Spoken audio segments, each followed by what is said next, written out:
folks, and welcome to Garbage Theater. Tonight's installment, Rise of the Chupacabras. I'm your host Chase with my co-hosts Blake and John. Hello. Hey. Let's get this shit show on the road. What a hot mess this was. Oof. God damn. Sweet Lord. It was interesting. I wonder what this filmmaker's stance on gun control is. Because every single person in this movie had a gun, and not one person got shot. Incredible. Well, actually, just proving that if everyone has guns, it's a safer place. Well, I only had one beef with guns, so he actually didn't do too bad.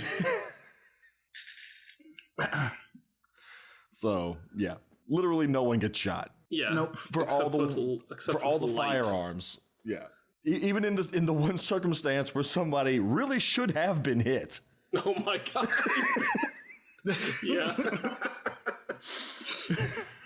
But we'll get to that. Oh my god. Yeah. I don't my only thought about this thing was that it felt like maybe the filmmakers were trying to do something in the vein of like From Dusk Till Dawn, where it's like a crime story primarily, and then all of a sudden there's Chupacabras. All of a sudden, yeah. Well, just the pointless ancillary details that they were jamming in everywhere that didn't have anything to do with anything, just trying to desperately make depth to this story. I don't know. Yeah. It was, I mean, everything that I was guessing it was going to do, it didn't do, because this movie was too goddamn random. Yeah, it was actually surprising. So, I guess they got that going for them, which is nice. Yeah. But anyway, let's dive into it, shall we? Yes, sir. All right. So, we open to a man driving down a road as some creepy music box melody plays. The music throughout this venture is just fantastic. Music is fucking ass. It's like there's no more than two sounds to make the music at any given point. Yeah. It's like a Casio and a drum, and that's it. And they love all the time. Like I play, I always have kids, obviously, but like my kid has this little 5-key piano. Yeah. And I make songs like this all the time when I'm just sitting there playing. Yeah. And they love using that electronic vocal tension sting. Yeah. Anytime something creepy's gonna happen. Anyway, as night falls, he arrives at his destination, the Haggerty Psychiatric Hospital. He enters into the lavish reception area and signs in. Okay, before he goes in, did anyone think that this one shot of him standing outside of the building was like they were trying to recreate that shot from The Exorcist? No, so that didn't hit me. Okay. Maybe if I went back and looked at it again, but... Probably so. That it put it in my head, but no, it didn't hit me immediately. I don't know. I'm always... I just feel like I'm giving him too much credit. Always comparing this trash to the greats. Oh man! But when he entered that that reception area, okay, this insane asylum, like I said, it could double as a quaint bed and breakfast. I was like, oh man, we're back in the bad stuff, boys. Oh yeah, this was coming home to what we are used to, definitely. Yeah, whenever you just have a piece of paper that's just been copied that says sign in here, just taped to a desk. This whole set is just like tragic. It's like the receptionist desk is no bigger than one of those like trays people pull up so they can watch TV while eating their microwave dinners. You mean a TV tray? A TV tray, sure. It's like a child's desk. But then they also managed to fit like all the necessary desk elements on it. So it's, even though it's really small, it's still got like a lamp and a phone and a service bell and like a sign-in sheet. A little mug that says "I hate Mondays." Oh God, yeah, a multi-million-dollar Tom Cruise movie. This is not. No. So the lights begin flickering inside, and he hears a moan in the distance. He pulls out his pistol from his hip and calls out for Dr. Randolph. A mental patient bursts into the room, followed by a couple of orderlies that tackle him to the ground. They all just come out of a pitch black room. So Detective Steve Andrews stops Dr. Randolph from injecting the man, as this is the man that he's here to see. And he just knows this how. I don't know. This the first mental patient to come running in. That's my guy. Yeah. So the doc drugs old crazy Charlie Parker anyway and has him taken away. Detective Andrews accuses the doc of using electroshock therapy, which the doc takes great offense to. Meanwhile, the orderlies drop Charlie off in a room where they're ready to strap him to the bed and tie him down. And Charlie nervously paces about. It's a nice room. Yeah. For a mental hospital. For a mental hospital with big unguarded windows everywhere. Now, this was the way they arranged the bed in this room bothered me. Yeah, yeah. Because it was just slightly askew. And it didn't need to be. Yeah, it's a really like inefficient use of space. Yeah, and they do the same thing later on in a dude's living room with the couch. Well, it's to keep him insane. Just for some reason it bothered me. I don't know why. Yeah, Parker's got OCD and that bed is just like nailed to the floor. Drives him crazy. So, in the doc's office, Detective Andrews looks at Charlie's diary and uncovers some drawings of a strange creature that the doc says is a Chupacabras. When you see the title of the movie and it's Rise of the Chupacabras, you think it's going to be Chupacabras plural. No. They just refer to Chupacabras as Chupacabras. Singular, whatever. It doesn't matter. Yeah. It's a Chupacabras. It's a Chupacabras. So...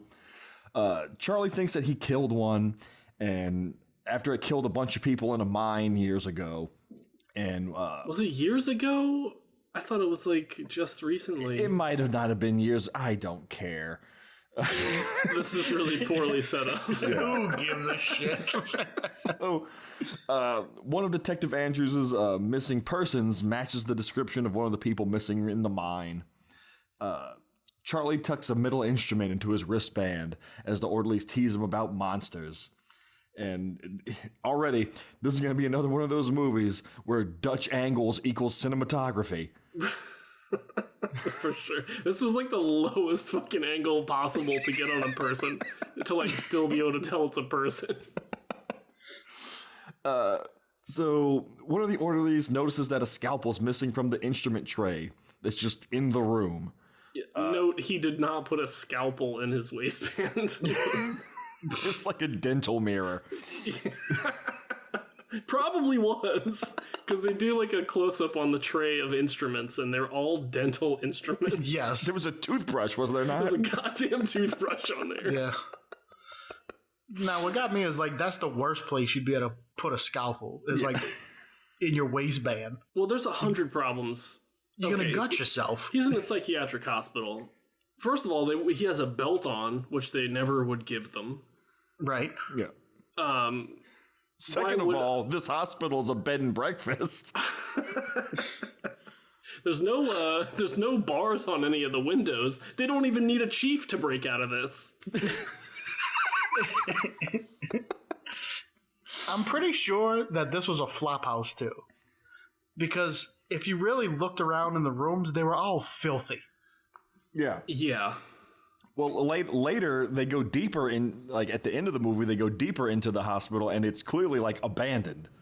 Oh, I thought like we had somehow melded into a episode of Ghost Adventures or something. Yeah. It could easily have been like a location of a Ghost Adventures adventure. I wonder if they actually filmed in the location, that they used as the exterior of the hospital. Mm-hmm. Because I think I think it was because they thanked some building. I don't know. Like a castle, some kind of castle that's like a historical building in the area. So I wonder if they let him film in there. Well, it was filthy. Yeah, it was a mess. So shame on you, building. Whoever you were. They could have run a towel across some of the baseboards. So Charlie pulls the scalpel and makes his move. The doc and detective run into the room to see one of the orderlies fall to the ground, spurting blood from his neck, the other one already dead. Charlie this is basically the only blood in the movie. Yeah.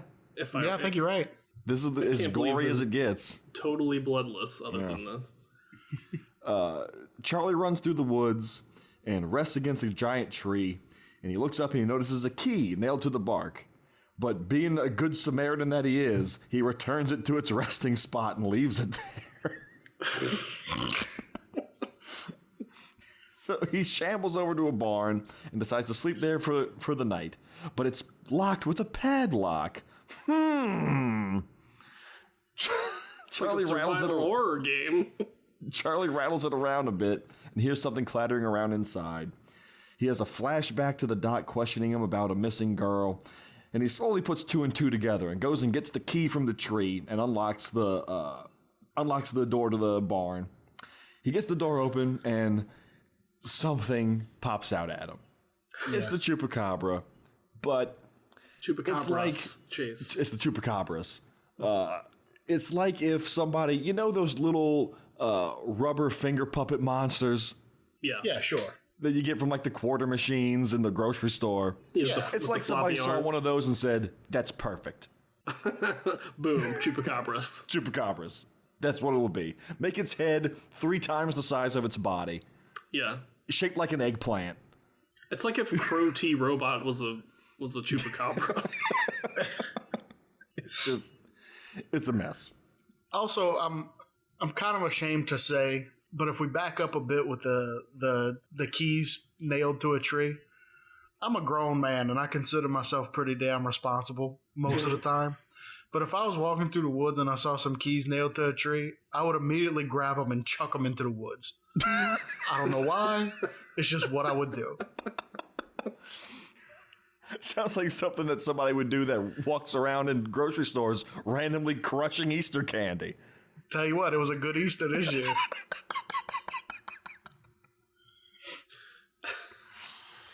Oh, Lord. That's a story for another time. I think we already told that story. Yeah, we have. We did. Maybe we did. Yeah. Yeah. Family tradition. What can I say? Cut to a couple camping out in a tent. They hear some screaming in the woods, so the woman wakes up her husband. And he says, it's just a screech owl, you dumb city bitch. And he rolls over and goes back to sleep. She returns to reading her book by flashlight and soon tires and lays down. But she hears the roar of the creature or the nose blowing of an old man. Who can say? She tries to wake up her husband or boyfriend, whoever he is, but he's having none of her shit anymore. The synth drums... He's just pretending to be asleep. He heard the same noise too, and he was like, fuck that. I'm not going out there. The synth drums dial up the tension as the woman leaves the tent as some special effects warlock unleashes this masterwork of visuals upon us. The Chupacabra soars through the air like a piñata on a string.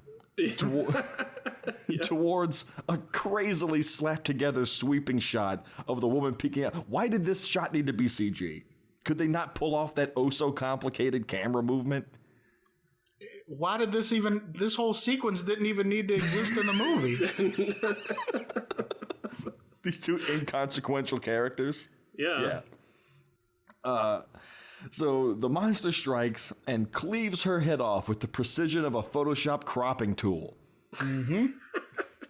I was like, oh no, the green screen fell over her head. It's just a clean, straight line. Her husband is sprayed with blood, a little more blood in the movie. Oh, yeah. Okay, you got me. Sprayed with blood, wakes up, and grabs his pistol that he, of course, has, because everybody's packing in this movie. Cut to a couple necking in a car outside of the asylum. And when I say necking, I mean literally that. The man has the woman doubled over, and he's mashing his mustachioed face into the back of her neck.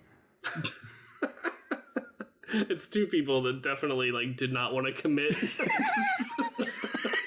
to this making out scene. So, They were basically like, "Oh yeah, we're making out right now. This is so making out." Why did I tell my wife to visit the set today? well, it is his only scene. Hey, come see, I'm filming a shitty movie. And she goes over there. Do we ever see the dude in the tent again? He just grabbed his pistol and that was the end of him? That's it. Okay. Yeah. Yeah, you buckle up. There's more of that shit coming. The hospital transport van drives by as the couple duck down as not to be spotted. The woman apparently works there as the receptionist in that little pissant room and hurries back inside. Also, I have a whole thing about them in the car. Okay. Sure. So they're trying to hide out making out in this car. But the dome light's on the entire time. And when the car passes by, she's like, "Duck so nobody sees us." The dome light's on. Everybody can see you. That was it. That just bothered me. That the dome light was on, and he just continued to Joe Biden her, and thinking nobody was going to see what happened. That's not going to be the first unintelligent decision this movie makes. Every car has the dome light on. So the camera can see them. That's called lighting. They gotta light it. Light the scene. Light the scene. Turn the blankers on. So inside, the doc is on the phone trying to convince someone that the situation isn't as bad as it seems. And Janice, the receptionist, comes in and gets chewed out for being gone while their most dangerous patient, and only patient, broke free. The doc accuses her of seeing that clown again, and she's going to pay. They hear a crash, and the doc runs outside to investigate, but he doesn't find anything. He returns inside to find Janice missing. He then returns to another room where an employee of his, Phillips, where he's got him strapped into his chair with some sort of apparatus on his head. Phillips pleads with the doc that he wasn't part of any double cross, and apparently the doc was behind the kidnapping of this girl that's missing, and this plot is slapdash and garbage already. Yeah.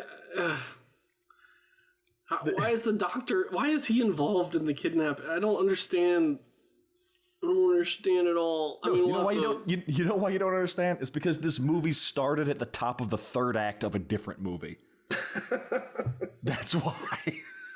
Because the doctor then goes on to basically give the first two acts of exposition to this in this scene, just explaining about how the whole kidnapping scenario and how the girl should have been brought to this place, but she wasn't, and he's out of the loop or whatever. I don't fucking know. Okay. Yeah, we're trying to make sense out of a movie that we watch. I don't. What is this, season 5? Yeah. We should know better than this. Exactly. He tells Phillips that he'd better talk or he's going to zap him again, but with more voltage this time. And Phillips comes clean and tells him that they were going to get rich somehow, and the doc would be none the wiser for some reason. He tells the doc that they're holed up in a cabin not far away with the girl. The doc decides to fry Phillips anyway and throws the switch. As Phillips screams in pain, the doc puts on his coat and turns to walk out the room when Janice appears and clocks him over the head with an implement. Cut to two guys driving down the road when one begs the other to pull over so he can take a leak. He does so, and after the pisser runs off, The driver gets out and lights a cigar. He hears something and he calls out to his friend, but there's no answer. He sees something that spooks him, so he grabs his convenience gun from the car and runs off into the night. He also grabs a flashlight, which why didn't the other guy take the flashlight?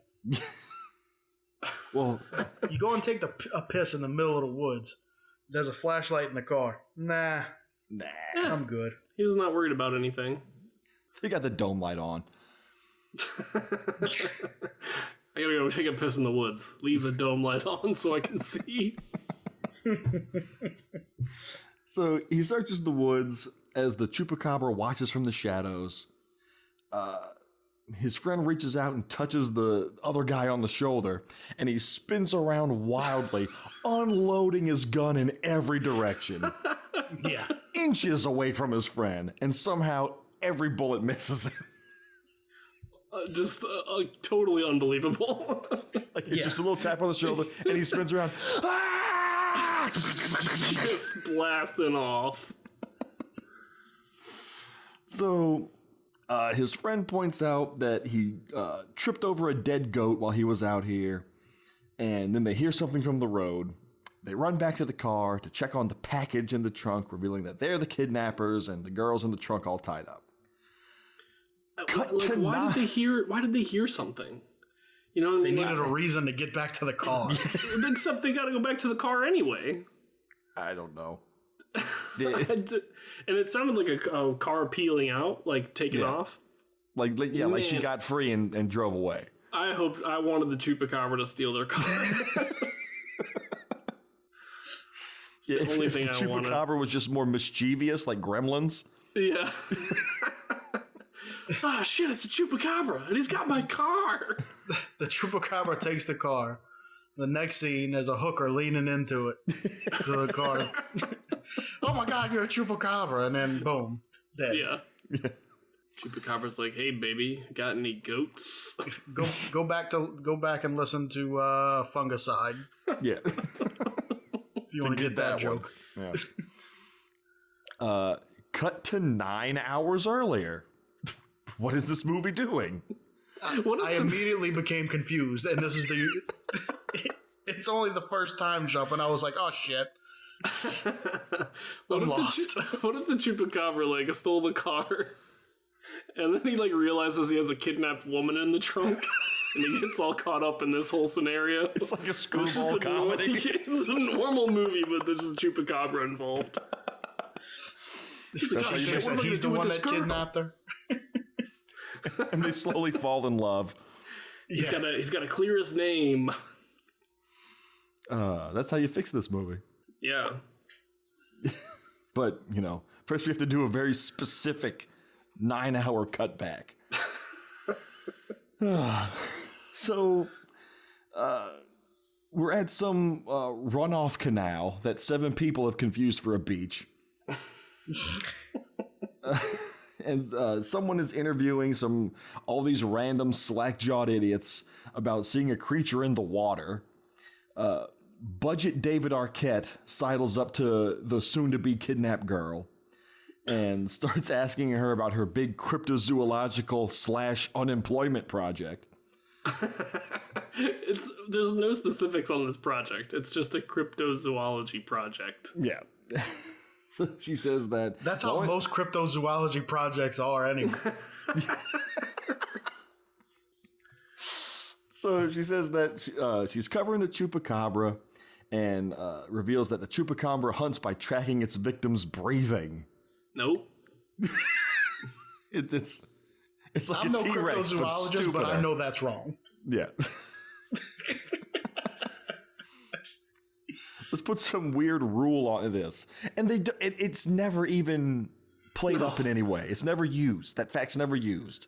Like nobody holds their breath and it can't find them or anything like that. Nothing. One time that happens. Yeah.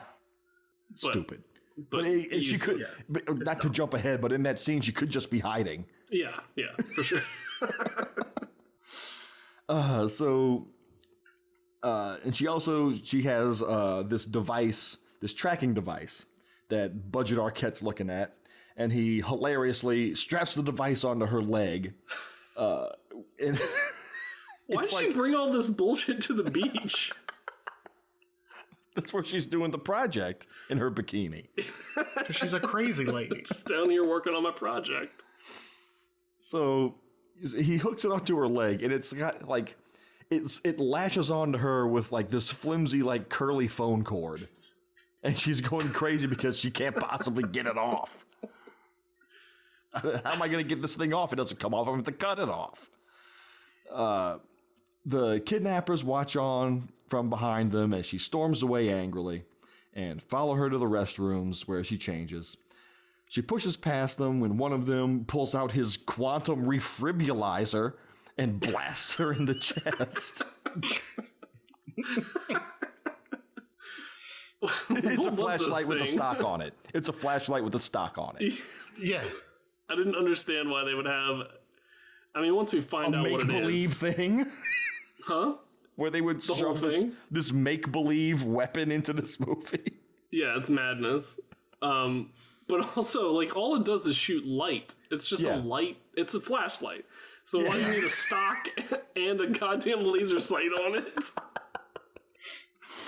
It's like that idea that we had of the sword with a scope on it. Yeah. To what purpose? It's no purpose. So, yeah, he levels this flashlight at her with a laser sight and blast, and there's like electricity frying around it and stuff. It's like a Marvin the Martian gun. So they blast her. We cut away. Cut to an old abandoned mine where the detective is being showed in by some old miner man. And he says that Parker could have gotten into it from several other spots other than the front gate, but the front gate's locked. They've got to turn on the fans before they go in to keep the hydrogen sulfide levels low, because if you breathe it, it'll turn into acid and you'll die horribly. Foreshadowing anyone? Spoiler alert. Nope. Nope. Just can I give an H2S lesson? Go sure. Because everything this old codger said is fucking wrong. There's one thing that could possibly be right, but the way he said it made it wrong. Okay. So they turn the fans on he said that because the gas will rise up into the other chambers. H2S is heavier than air. So it just settles into low points. So, but that being said, you have enough of it, it could just fill up that low point and then spill over into somewhere else. But it wouldn't rise up. You get what I'm saying? It's not like a gas that's lighter than air. Mm-hmm. So that's number one. It doesn't turn into acid in your lungs. Doesn't do anything in your lungs. What happens is, like, it doesn't accumulate in your body. You're not going to die horribly. You are going to die, but you're just going to go to sleep. So what this stuff does is it smells like rotten eggs. Mm-hmm. And if you smell it, you need to leave. Now, if you smell it and you don't smell it anymore, it kills your sense of smell. So then you're really in the shit. And if you keep breathing in, you just pass out and die. That's it. There is no horrible death. Thanks, Professor. I believed this old man because I thought he was just like some local miner that they got to like play this role. No, like, he was real gung ho about educating the people on this gas, so they let him do his spiel. He just some even though it was completely irrelevant. And then usually what people have is there's these little meters that you clip to your hat or to your belt or something, and they're H2S meters. And it beeps when it gets too high. When it beeps, you walk away. That's it. Yep. No, Blake, your lungs get melted by acid. No, look, when he first said hydrogen sulfide, I immediately perked up because, this is my business. It's the same thing as if you drink Viper Mash liquor. Yeah. So, then when he started going on about you're going to die a horrible death, I was like, no, man, you go to sleep. It's not dramatic enough for Hollywood. Well, and that's here's just the PSA, just in case we have somebody that actually comes across this stuff in a mine somewhere, an abandoned mine. if, say, me and Chase going down to this mine, okay, first off, we wouldn't bring John because fuck him. So Yeah, I'm awful. me and Chase go down into a mine. Chase all of a sudden falls down and passes out. I need to leave him. Oh, fuck you. No, that's what you gotta do. Because here's the thing. If I go try to help you, I'm gonna pass out and I'm gonna die. You can't drag me out, you lazy bastard. No, you can't. So you try to drag him, and then you got to breathe more Exactly. because of the exertion, and then you die faster. Then they got two bodies they gotta bring out of this mine. This is what they teach us out there on the rig, fellas. Your buddy goes down, sorry. You need to keep moving. There are no friends out on the rig. It's not that they're not your friend. It's just that now you got to clean up two people. Yeah. Anyway. Safety lesson over. Back to the shitty movie. I thought for sure this movie was going to end in this mine, utilizing that fact. Right? Then I really would have been pissed off. Because I'd be like, no, that's not what happened. It wasn't even true in the first place. All of you are full of shit. Yeah. Well, the miner unlocks the front gate and he presses a big button labeled suck, prompting the movie to keep on doing its thing. I didn't even notice that that's what the button said. They don their hard hats and enter the mine. Upon going deeper into the mine, they hear something other than the dozen Foley noises all overlapped over each other, including the bamboo water fountains that this mine is lousy with. They all draw their sidearms. The miner guesses that it's probably just a mountain lion or a bear. So they lock this thing up to keep the kids out, but large predators just have free range to come and go as they please. Hey, you know. He makes this big deal. We keep it locked up pretty secure because, kids are always getting in here. But, we got little mountain lion doggy doors on all the gates. Their arms are locked. Lions and tigers and bears. That hydrogen sulfide is like catnip to them. While they're down there, they run into Janice and Phillips. Janice distracts the cops while Phillips hides the doc's body. And they say that they were sent here by the doc to look for Parker, and the cops tell him to tag along. Phillips refuses because he's claustrophobic and runs away. Shuffling away, like he just shit himself, I should say. He doesn't really run. They take Janice. I don't think he knows how to run. Something's wrong with that guy. Yeah, that was weird. And him running through this, it was like one of those Scooby-Doo gags where he's like running across the camera in both directions, like he's lost. They got a song for the monkeys playing in the background.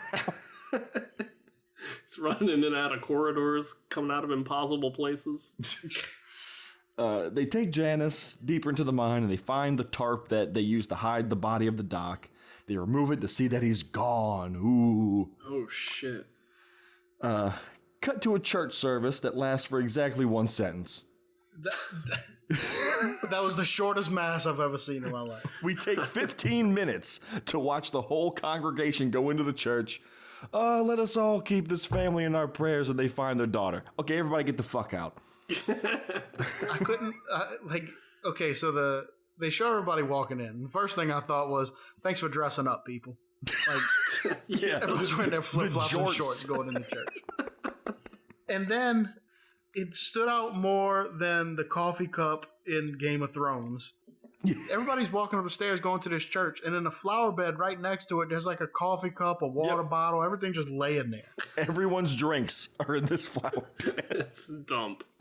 It's like nobody thought to pick any of this up. Like, it's gonna be in the movie.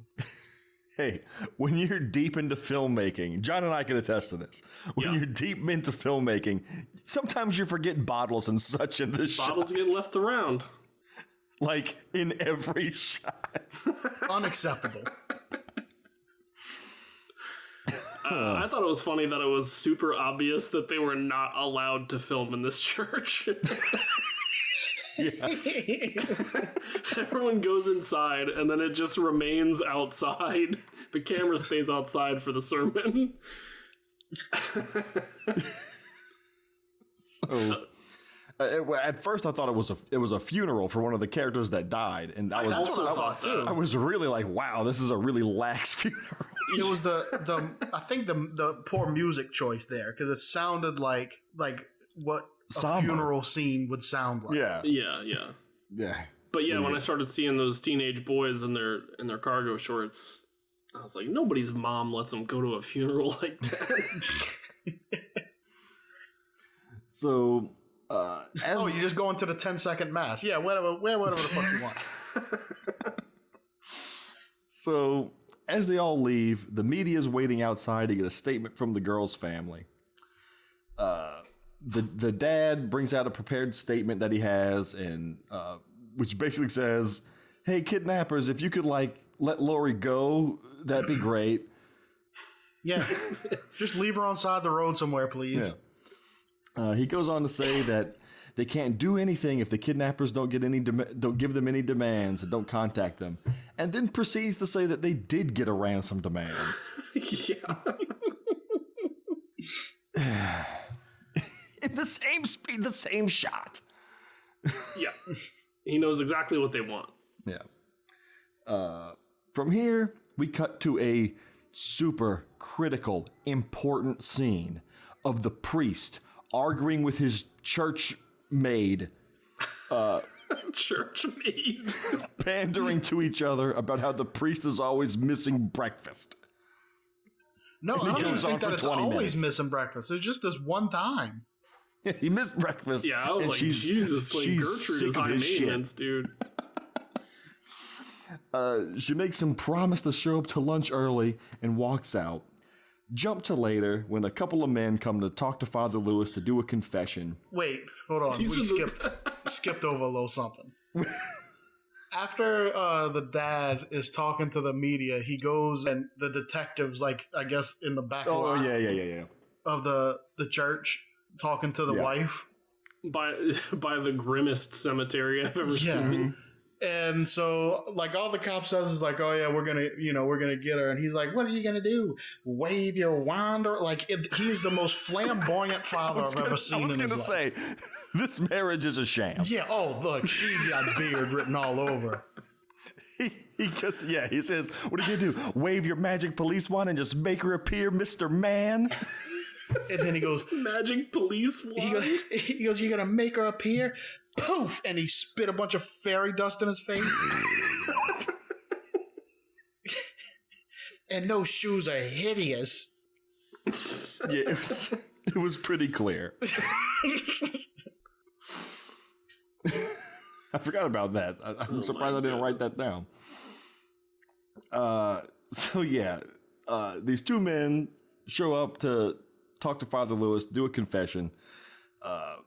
They decide to bend the rules of confession all over the place and do an impromptu confessional in the church living room. All this did was prove that confessions are bullshit. Third party there and all. Yeah. No, it's supposed to be in the church, but screw it. Well, he doesn't speak English. Need to translate for him. Yeah, why not? It's supposed to be between just me, him, and God, but one more. Who cares? It's a party now. Yeah, what's Is that media camera still out there? Bring him in here. Menage a confession. So he says that the devil has been coming to him and sucking the souls from his goats. And he started sending out his sickened old ghosts to try to satisfy this chupacabra. But eventually he stopped because he was basically making sacrifices to the devil. And you can't do that. So no, that's generally frowned upon. They captured it in their barn and locked it up, and they want to bring the priest back to help figure out what to do with it. And the priest seems to think that the man's mistaken the devil with a squirrel or a skunk that's been, eating his goats. What an idiot. You probably just captured a squirrel or maybe a skunk. So they head out, and here comes the payoff to the previous scene. What about lunch? These are the stakes for the priest. Gotta be back for lunch. Where was the laugh track?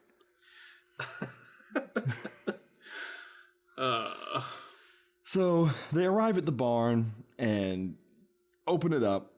Well, they find it open because Charlie opened it up. One of the men pulls out his gun. Of course he's got one. Father Lewis goes in alone, though, and he's startled. Father Lewis pulls out his gun. Father Lewis is like, I have God and anime on my side.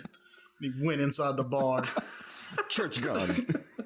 So, Father goes in alone, and he's startled by a goat, but something rises up behind him while he's distracted. And he screams in pain as one of the two men approaches the door and gets pulled inside, and his gun falls on the ground. Worthless. Cut to a cabin out in the woods where Lori is coming to from her daze. The kidnappers are sitting at a table discussing this light burst gun that they used to incapacitate her. She asked them why that they took her, and they introduced themselves as Al Al and Luigi Al. They got all their names from Paul Simon songs. Yeah. So they say that they're professional adventurers and they're up for whatever job they can take, and they just happen to take a kidnapping job. But they really are good-hearted guys because they're not going to hurt her and they'll let her go whenever they get the money. So, no harm, no foul. She asks them for a drink, so they mix her up a nice roofie colada. She drinks it down, passes out.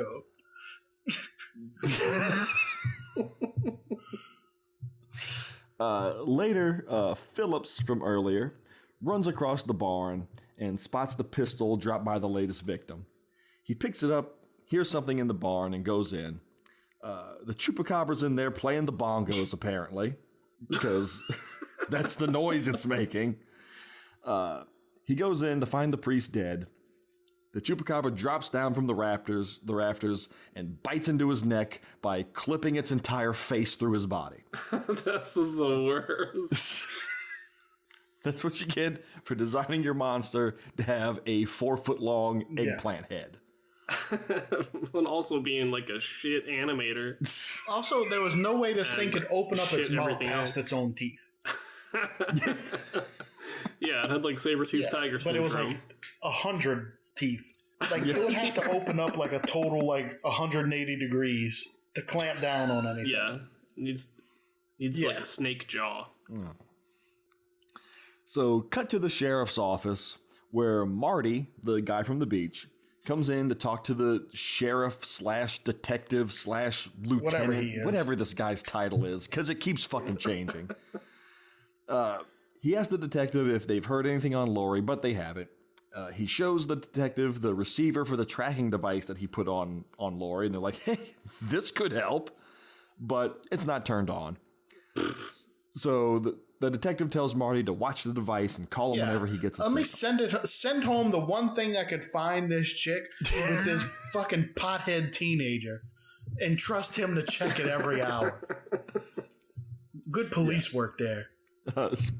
Spoiler alert, it's not going to go well. I mean, you couldn't wave your magic police wand and do it yourself?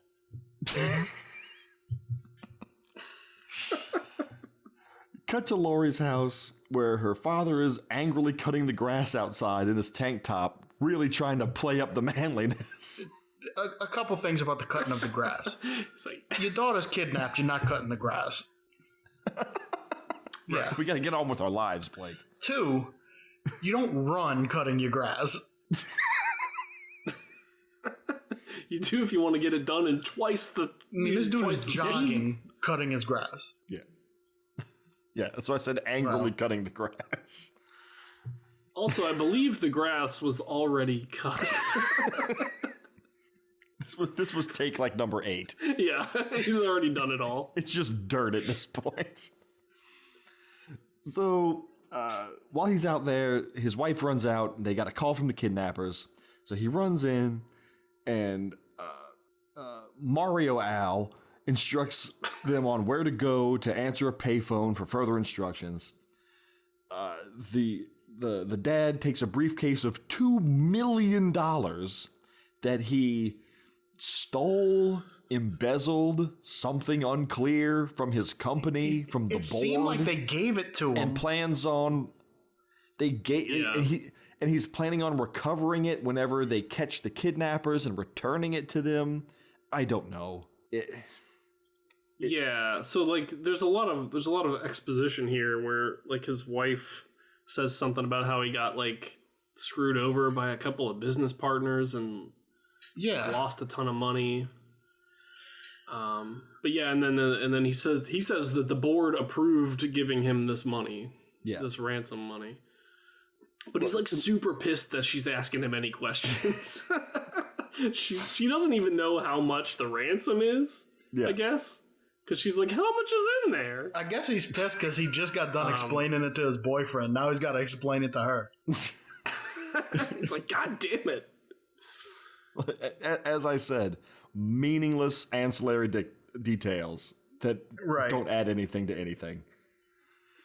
Yeah. So... on his way to the drop-off, he's held up by a traffic accident that he gets all in some guy's face about. Gets his panties in a bunch of Yeah. I gotta get around here. My daughter's life is on the line. Meanwhile, there's a woman laying dead in a car. Yeah, also, he didn't even have to get out his car. There's plenty of room for him to go around. Oh, yeah. And he does without problem. Yeah. And it's so pointless. Yep. And he gets there in time to get the phone call. Scene not needed. If you excised all of the unnecessary scenes, this movie would be like 20 minutes long. I guess this guy said that, he told all his friends they could have a part. So he had to jam a bunch of stupid, pointless scenes in with a bunch of people. Yeah. Yeah, you can be like a corpse in an accident. You're probably that this guy right. Into. I don't know. Because this is the only movie I've ever seen that had the extras listed in the credits. There you go. There you go. So he arrives at the phone where he's supposed to get the call, but the phone in his car rings instead. And he answers it, and the kidnapper's like, did you really think I was going to tell you the actual phone I was going to call you on? What do we need to? Can we give away the twist yet? Yeah, because there's an issue right there. Like, this doesn't make any sense. Yeah, screw it. Yeah, the twist is that this guy is in on the kidnapping, but so he's being given the runaround by the kidnappers that he's in cahoots with. That he hires. Yeah, this whole thing is a performance for the audience of the film because like he's in his car like freaking out that he's got to get there in time. He's like yelling at people like who had a car accident that he's got to get there on time. Yeah, it doesn't and fucking then when matter. the guy's like, "You thought I was gonna call you on the phone? I told you." Like it looks like somebody put a turd under his nose. Like, dude, you knew.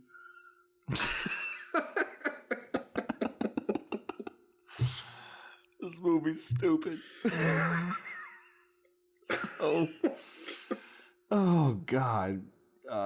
He gives him further instructions to drive down the road and leave the money behind this big rock in a bag.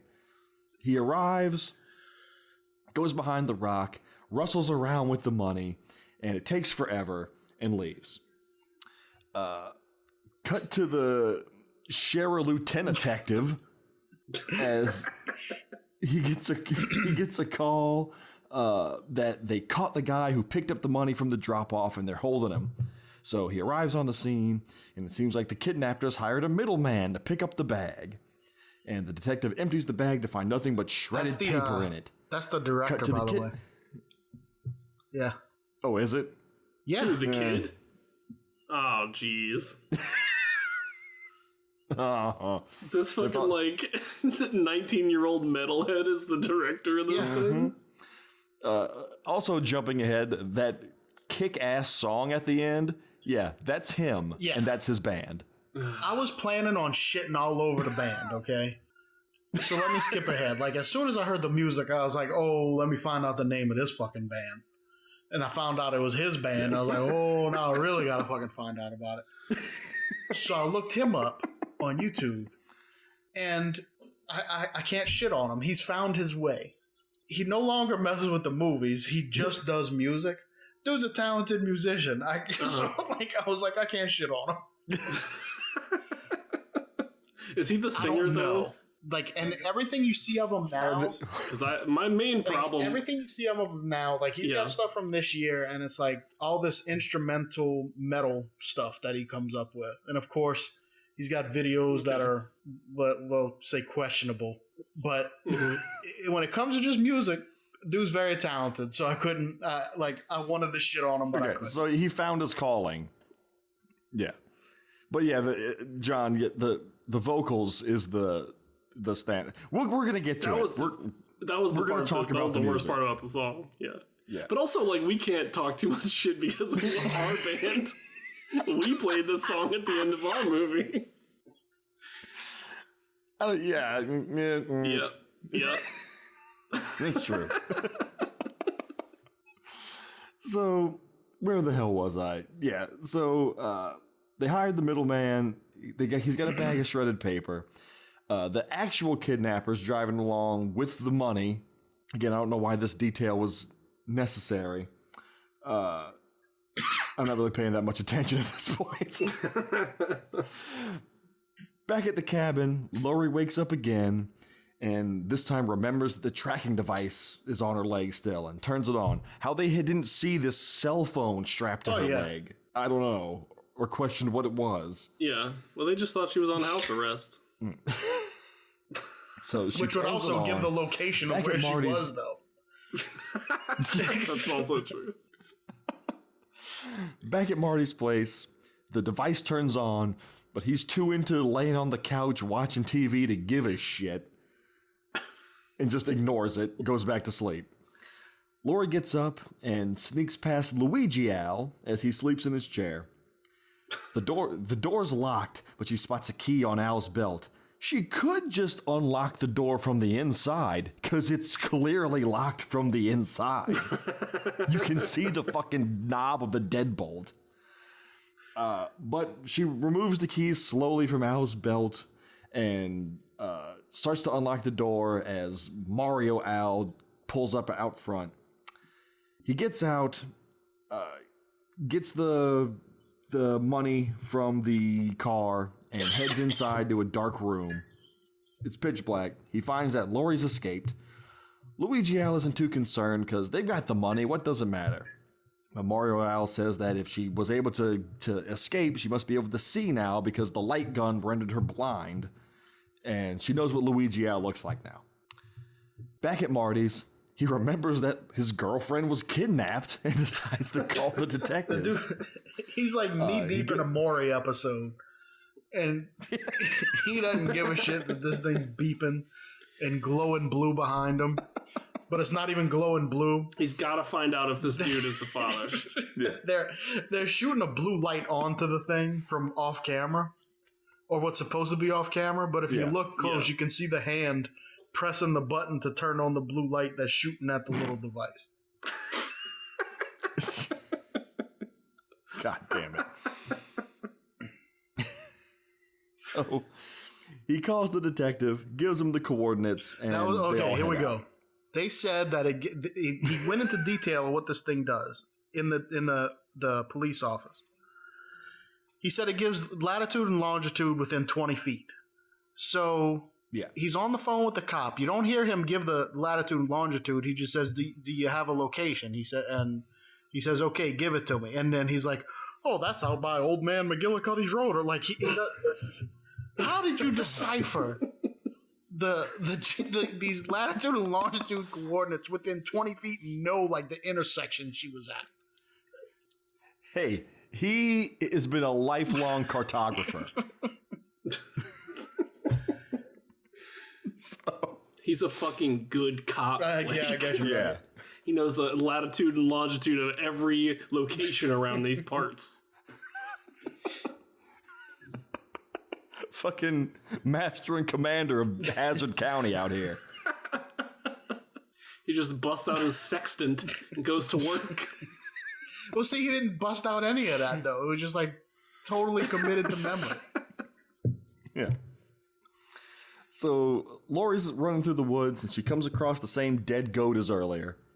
The Chupacabra swoops in from the tree line again, like an old 50s Superman cereal. Just an institutional Chupacabra right now. Yeah. She runs away in terror. The kidnappers find her, but the Chupacabra strikes silently off screen, taking out Mario Al. We don't even get to see that death. All the kills from here on out are going to be really subpar. Luigi Al finds Lori and pulls her back into the cabin as they listen to it rip Mario Al apart. It lands on the porch, and she explains that it hunts by tracking your breathing. Quick, we need to stop breathing. Shoot me in the head.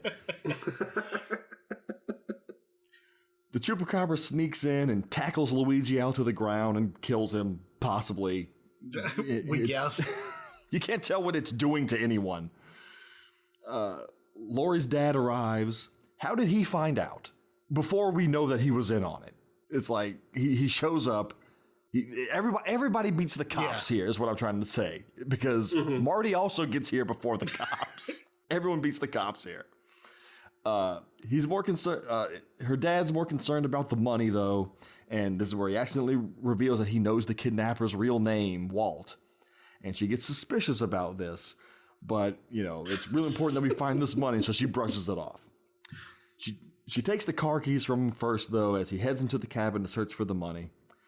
She's got trouble locating the car key when he returns to the car with the money. Okay.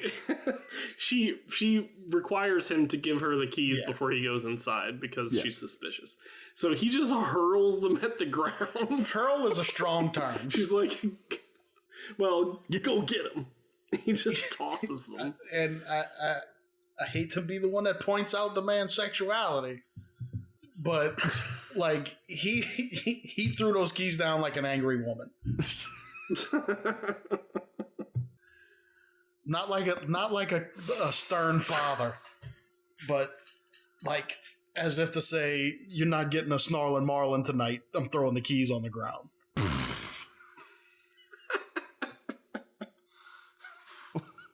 Good God.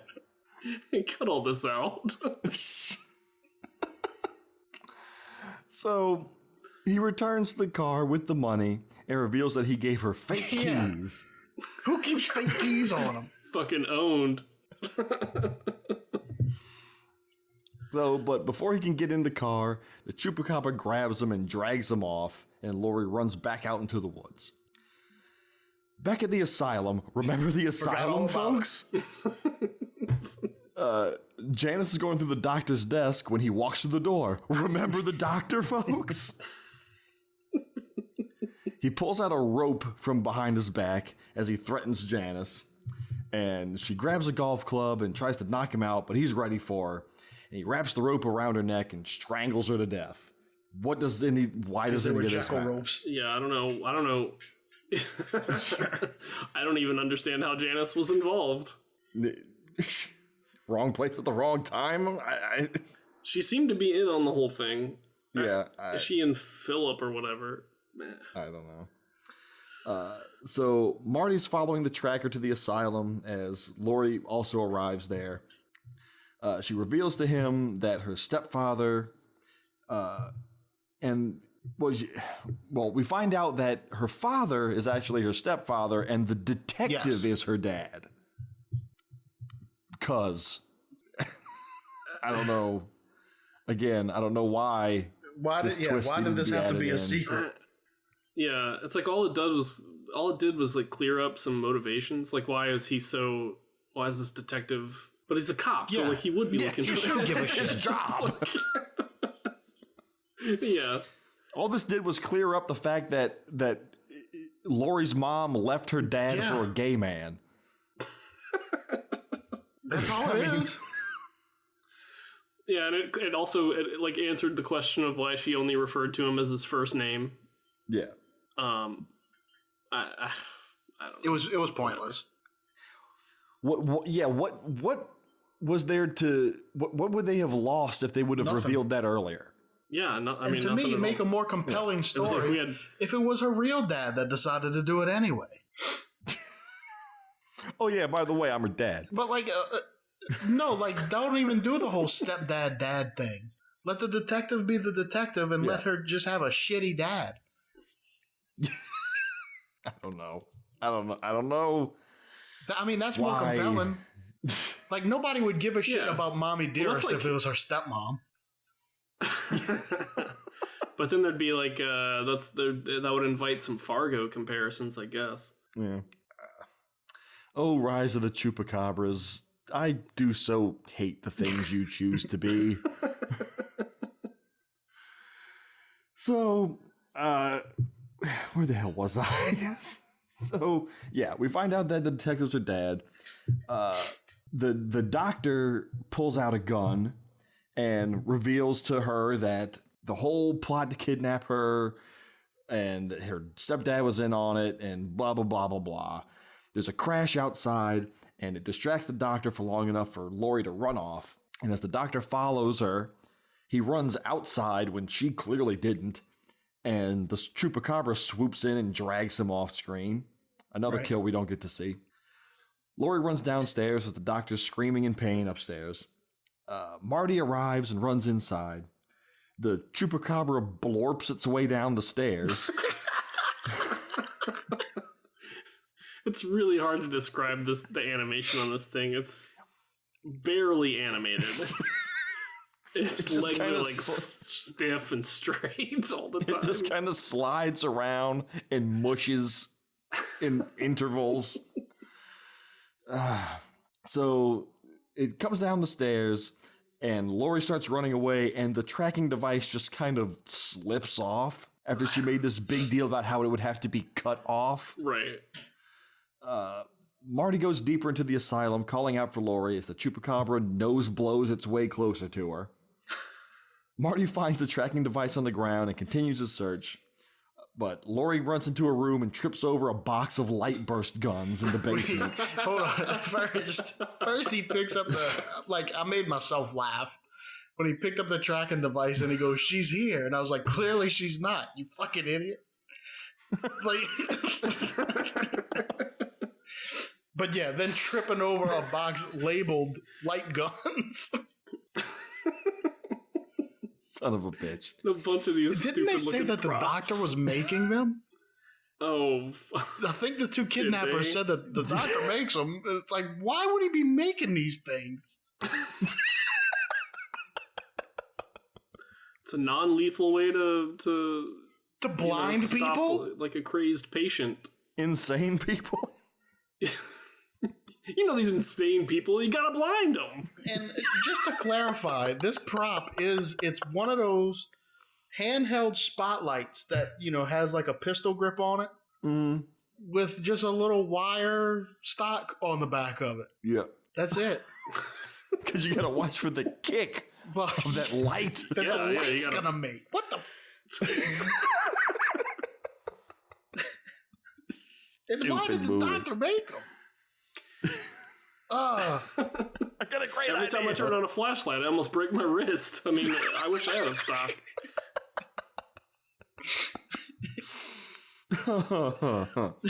Jesus Christ. Oh, good shit. God. Made this new flashlight, broke my fucking thumb. Every time the power goes out, I gotta repair a bunch of fucking drywall because the goddamn flashlight keeps flying out of my hand. It's like in the action movies, like when they drop an Uzi and it's firing because when it's hitting the ground.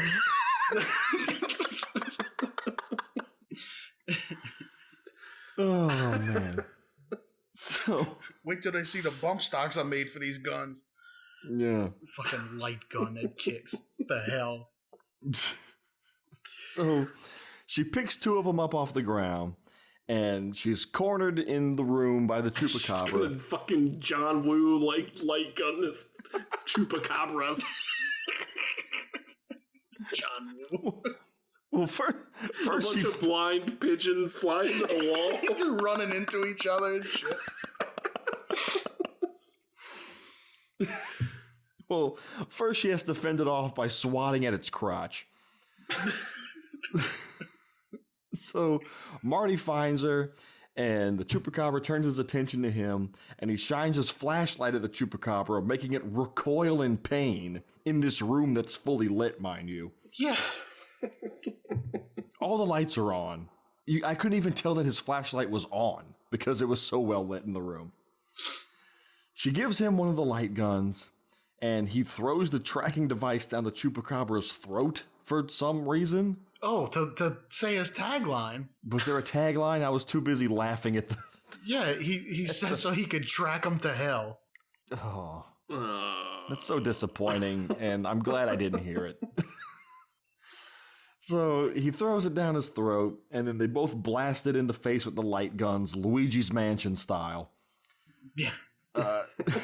It falls on the ground and dies as the detective finally arrives. They cut to the Chupacabra corpse as it melts away and turns into Charlie Parker. Mm-hmm. Then there's a crash upstairs. They all look up, and the movie ends. Fuck you. Oh, movie. Something just clicked in my head. In my research of looking at the guy, and found out he's actually an accomplished musician. Mm-hmm. They made a point that he exclusively uses Parker guitars. So I wonder if that's why he named that guy Parker. It's a stupid reason to name a character. I'm just saying. Kept calling him Grandpa Parker, and he exclusively uses Parker guitars. Yeah, so the Chupacabra was Charlie the whole time, except for when it killed Charlie. Well, I was confused though. Did like another Chupacabra turn Charlie into a Chupacabra? Yeah. Because, okay, so there's like a throwaway line early in the movie where Parker's he's in his room with the nurses, and the nurses are making fun of him, and they say something about like, oh, is it one of those monsters that when it bites you, it turns you into one? Oh, see? Yeah. That line, buried in a mountain of shit, turned out to be important. It apparently. I mean, it's the only explanation for what's going on here. I mean, the only thing that really makes sense, really. But nobody would ever have remembered that. No. Most people would probably be like me, just going, what the fuck, during that whole 10 seconds. It just turns they were into... just making fun of them. Like, why would you think that they were given important exposition about what's actually going on? Yeah, that they accidentally guessed exactly how this creature works. And there's no, Chupacabra lore. Why did it have to be a Chupacabra? Invent a new monster, or could have just been a demon. Some other monster with lore that, involves, that business. A demon or a gargoyle or anything that it more resembles than a Chupacabra. Actually, a gargoyle makes sense. Gargoyle would be cool. I mean, and didn't on the cartoons they turned into stone in the daylight, right? Yeah. Mm-hmm. All right, there you go. Boom. There's your movie. Well, there you go. Boom. Movie. Oh, man. So then the credits roll and that song kicks on. Mortal Despair by the band Mortal Despair. The debut song. And it's the director's band, and it's fantastic. I don't know if the director's singing. One of the band members' name was Evil Jim or something. Yeah. So maybe it was Evil Jim doing the vocals. I don't know. And I also noticed that in the credits, there was a special credit for Randolph's dead body. Mm-hmm. Yeah. The doctor did not play his dead corpse. And the Chupacabra was credited as itself. Yes. Yeah. Played himself. A convincing Chupacabra performance as itself. Also, no Chupacabras were harmed during the filming of this picture. No, thank God. Yeah, because the Chupacabra was an old man the whole time. No Chupacabras were harmed, but old man Parker took a beating. One old man died. Of no consequence. So, yeah. Return to form for Garbage Theater. Yeah. But, it stings a little bit. So this was a stinker. Yeah. All right, so let's get these goddamn questions out of the way. Yes, sir. I've only got 5. We did not cover any of them Good. in the talk, so that's good. But they're not spectacular. So you guys might get a little bit of a jump here. So here we go. Question number 1. In the opening shots of the detective driving to the insane asylum, how many no parking signs does he drive past? I even looked and I was like, why are there so many no parking signs? Shit. I know how many of them weren't no parking signs. That's not gonna help you. I know. All right, fuck. Question number 2. What 3 cryptos has Lori already covered?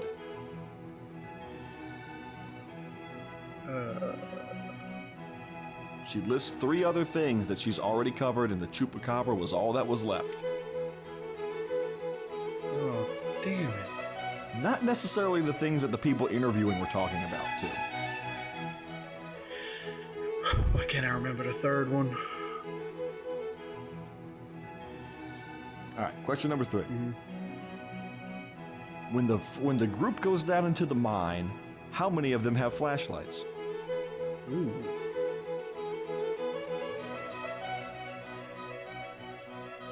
Question number 4. When the 2 men come to do their confessional to the priest, how many months has it been since the man's last confession?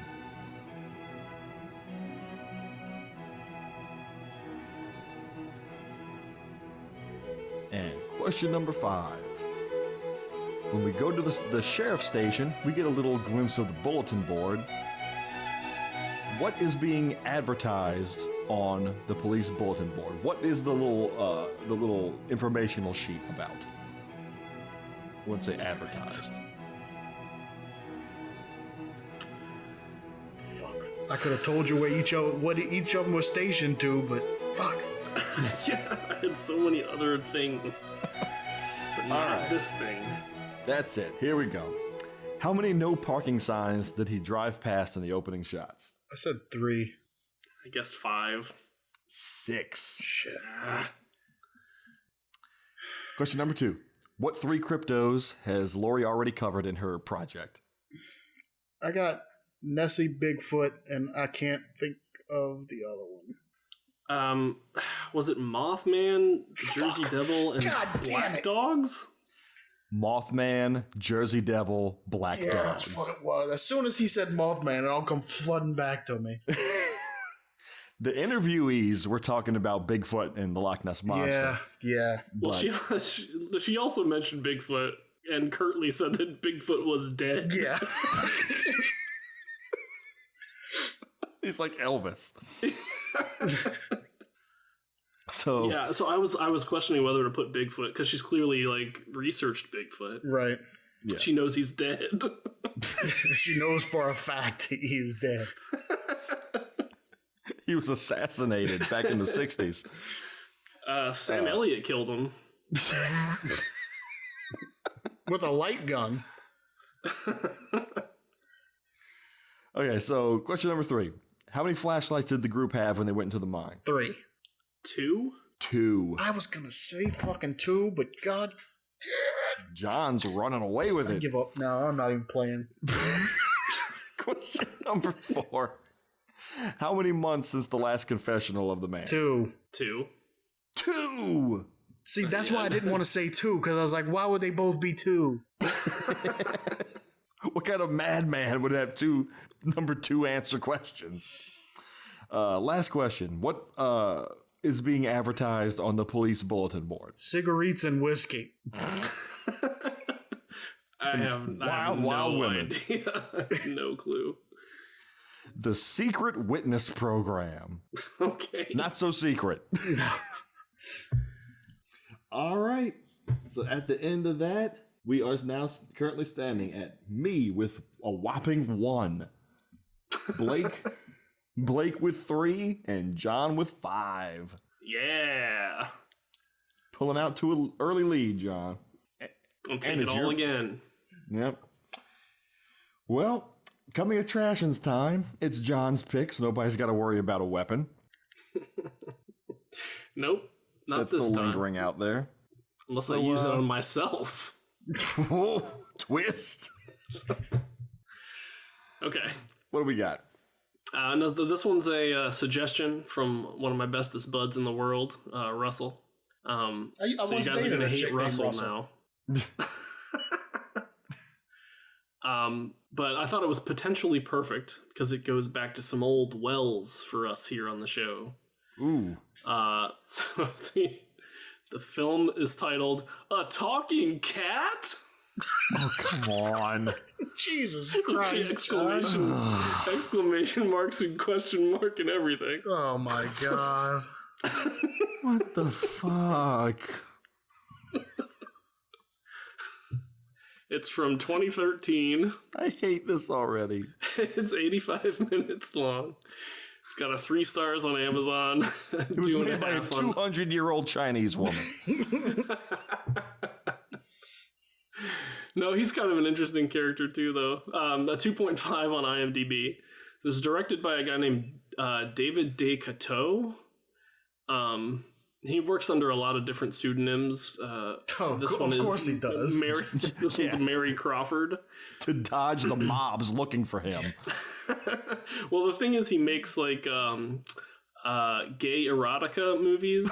Of course he does. Okay, put on the brakes. What the fuck are we getting into here? But he also makes like regular. He makes like family films on the side. Family films. He just moonlights as a gay erotic filmmaker. No, that's his primary. He moonlights as the family film guy.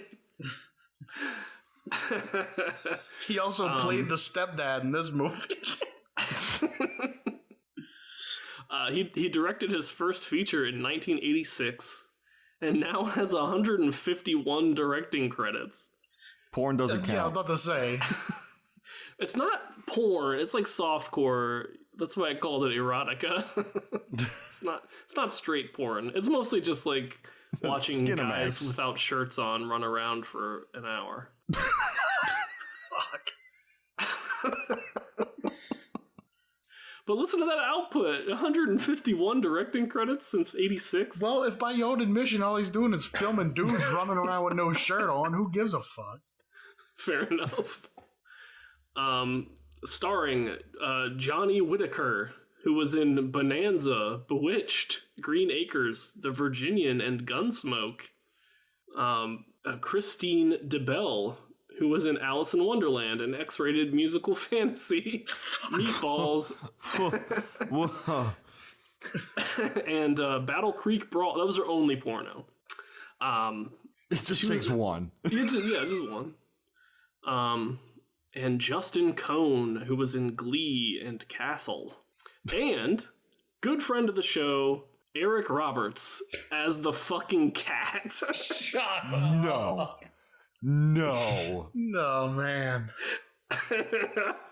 Come on. This was it. As soon as I found out it was Eric Roberts as the cat, okay, I was like, this is it. This is make-believe. I'm writing this is Eric not Roberts real. a fucking email. All right, listen up. The synopsis: the heartwarming story of Duffy, an adorable talking cat that brings two families together. Sometimes it takes a little help from a special cat to get people back on course. Please tell me the cat is female. I believe the cat is female. Oh man. So like the effect for the cat talking is absolute trash. Unsurprising. It's just like this black line that kind of flaps. What? So they didn't even have the class to look who's talking it and just have it talk and not worry about the animation? Yeah, I don't even know why they bothered doing it. There's a theory going around that it's a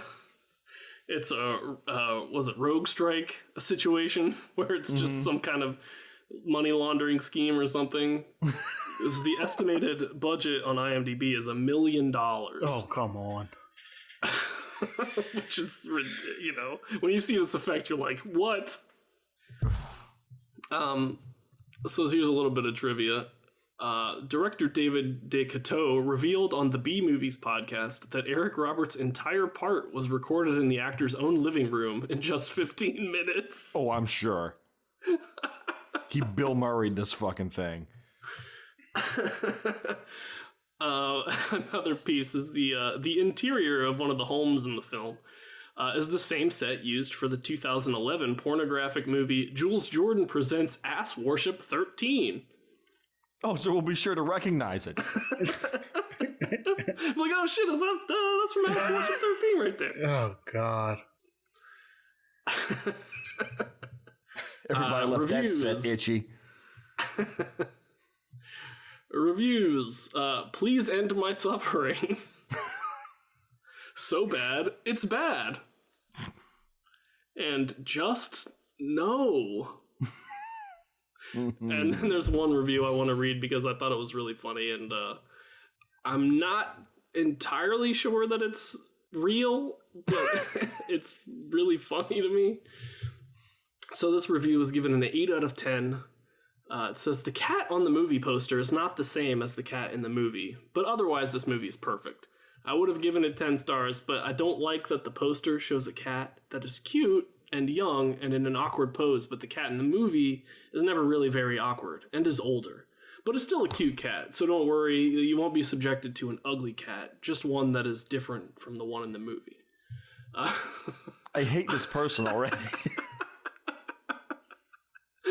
Eric Roberts demonstrates a broad range of emotions, from being annoyed by beeping machines to seriously loving on some food. But when I rented this movie, I was expecting to hear his voice attached to the cat on the poster. And when it was instead a different cat with Eric Roberts' voice, I felt a little bit thrown off. Watched this movie a lot of times.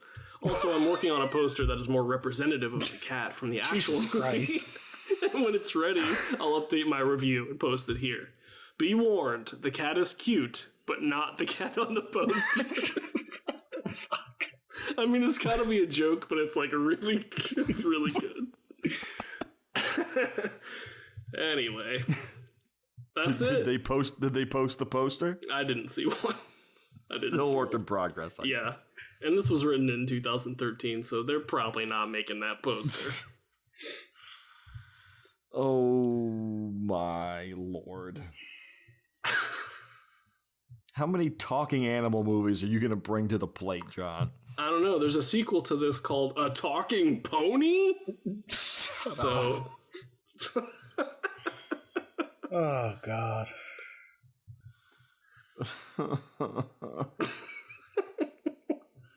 Come on, Eric Roberts is a cat. I don't care. It sounds like it should be like a Don Knotts movie from like the mid-60s. Yeah. It'd probably be better if it was one of those. Oh, no. Okay. I really thought we would never be doing something like this again. Oh, man. Why couldn't I have tried a little harder in the special month? I'm unstoppable. I could have swept this all away. Yeah, if there was ever a time to use a weapon, it's right now. Yeah. Ever a movie worthy of a good Van Damme ecclesiing, it's this one. Son of a bitch. Okay, well, that's that. Yeah, that's what we're watching. It is. All right. Yeah. I'm torpedoing the podcast. God damn it. Well, I'd like to thank everybody for listening. If you could drop us a review on iTunes, we'd very much appreciate it. You can find us on Facebook at facebook.com/GarbageTheater and on Instagram at garbage_theater. You can email us directly at garbagetheaterpodcast@gmail.com. If you got any suggestions for movies, send them our way. We'll watch them. We're watching suggestions, and it's got talking cats. Yeah. Can't get any worse than that. Thanks a lot, really Russell. So, yeah. I'm going to say last thoughts on Rise of the Chupacabras, but all I can think about is Eric Roberts as a cat now. I'm just a little pissed that you had 2 questions in a row where both the answers were 2. You got one of them. I know, but I wouldn't... Oh, that's what threw me off. Damn it. You at least got one. Not that striking out matters anymore. Thank God. Yeah, but keep fucking around gotta like catch- this. Next season, Oh, we'll be son of- watching more fucking talking animals, and we can't do shit about it. Son of a bitch, and now you're both in the lead. I've only got 1 point. That means I gotta pay attention to this pile of shit. Yeah, because you can't count on me. I'm an idiot. Blake's done giving up. He's down by 2. Yeah, that's it. It's over for me.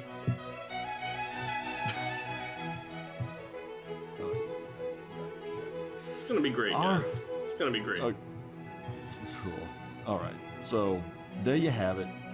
Rise of the Chupacabras in the can. Up next, it's a talking cat. Yeah. So we'll see you then, and we're gonna be really depressed probably. It'll be a real low energy episode. Yeah. But we'll see you then. We're gonna do it. We're gonna do it. See you then, folks.